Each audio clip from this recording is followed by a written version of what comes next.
question. Is the noble and learned Lord not embarrassed by the word is in that clause, which is I'm going to address in the next group? It's the language of that particular provision that causes embarrassment to the government, and they really do need to face up to the significance of using the word is. How is our Lord Hope of Craighead? Great namer.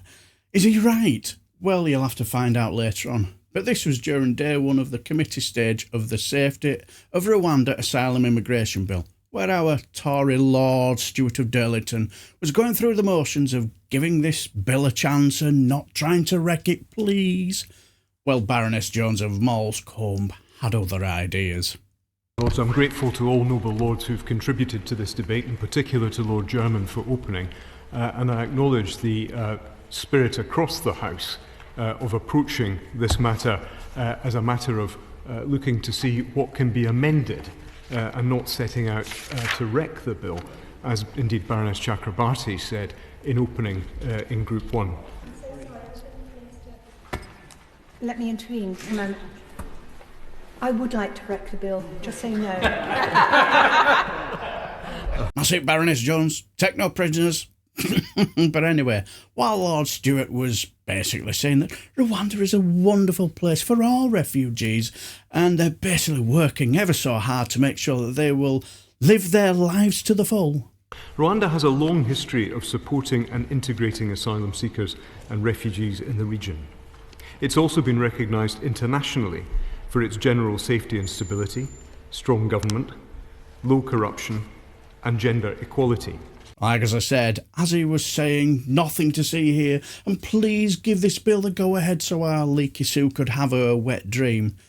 Then crossbenchers Lord Kerr of Cunnicard, then Baroness de Souza, and Lib Dems Baroness Hamway interjected, and then Lord Stewart said something very, very interesting. The noble Lord speaks in the future tense. The presence of British judges will have that effect. The training will have that effect. And I guess he's right. It may very well have that effect. But the point is we are asked to declare Rwanda safe now. I hope the noble Lord is going to answer Lord Purvis's questions about timing. When do we expect Rwanda to produce the new asylum law? When do we expect the judges to be appointed? When do we expect the system that is to be devised to ensure that there is no refoulement? When is that system going to be created? When are the government going to see it? When is the House going to see it? If we are asked to say that Rwanda is safe, then we have already voted that we cannot ratify the treaty until the measures that were set out in Amendment 84 that were in the International Agreements Committee report have come into effect. So it's all very well the Minister speaking in the future tense. He has to tell us now when things are going to happen. My Lords, I could intervene. I may have missed it, but I wonder whether the noble Lord, the Minister, could say whether Rwanda has drafted a refugee law. This list, as the noble Lord set out, of the number of judges who have agreed to go to Rwanda and work there, and indeed of the number of officials and for how long. My Lords, it's a matter of working towards having these safeguards in place, and we have received assurances from the government of Rwanda that the implementation of all measures in the treaty will be expedited. And the point being, my Lords, that we are working with them to accomplish that end. We have already developed and commenced operational training. Yes, they're working towards having the safeguards in place. Well, Lord Purvis of Tweed asked the question that's clearly rattling around in your heads and was clearly rattling around in mine, and then cue the backtracking and quite possibly misleading the House. I wonder if, I'm grateful for the Minister, that's the closest we've got to an answer, working towards.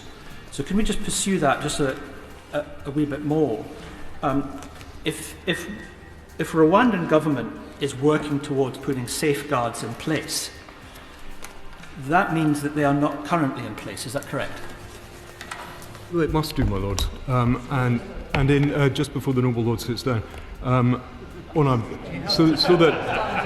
before the noble lord stands up or resumes his seat, resumes his position, I do have specific information on the point which he raised earlier on about information available electronically.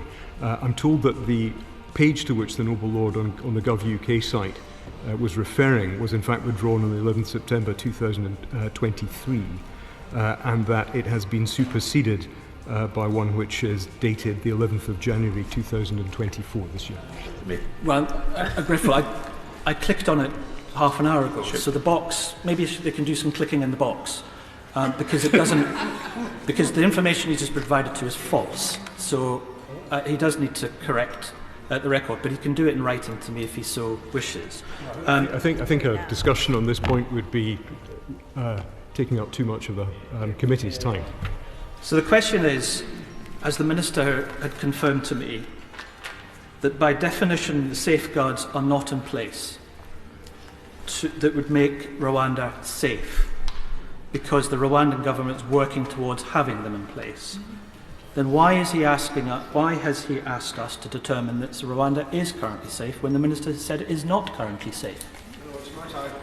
Question is the noble and learned lord not embarrassed by the word is in that clause, which is I'm going to address in the next group. It's the language of that particular provision that causes embarrassment to the government, and they really do need to face up to the significance of using the word is. Very interesting, eh?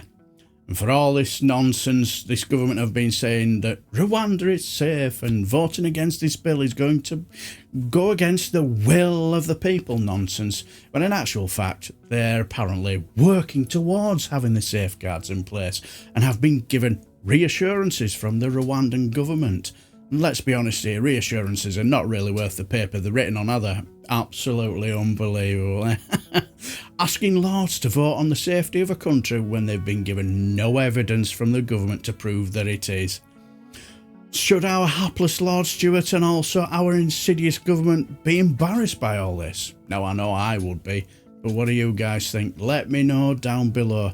And also, I want to give a huge shout out to my good friend REGANELITE for highlighting this great bit of footage for me.